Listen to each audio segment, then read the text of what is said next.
When it comes to clipping a picture, now this is the existing command, but I'll show you now the enhancement, because let's say on the right hand side I'm going to see this as my working drawing.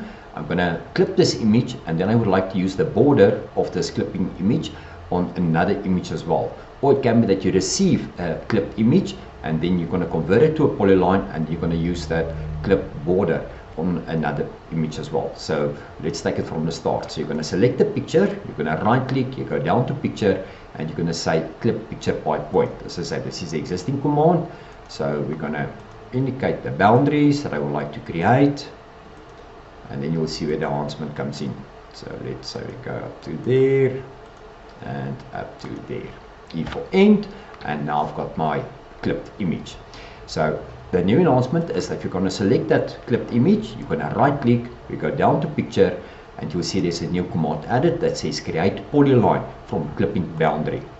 Now I can see the polyline, but let's just unclip the picture so you can see it clearly. Unclip picture, press escape, and there's my polyline. So now I can select that polyline, C for copy, and I can use it on another image as well.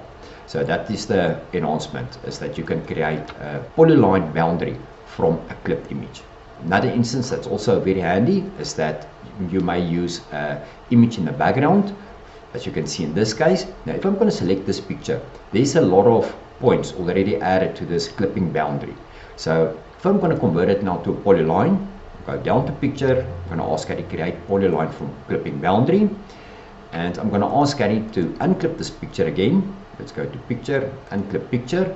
We see that there's some trees in the background that's not included of my first clipping boundary. So now because it's a polyline, I can select the polyline and I can make adjustments to the polyline, what I want to include now.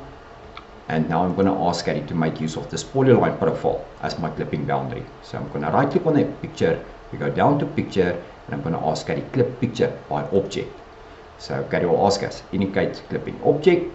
So I'm going to click on the polyline, and as you can see now it created a new boundary for the image.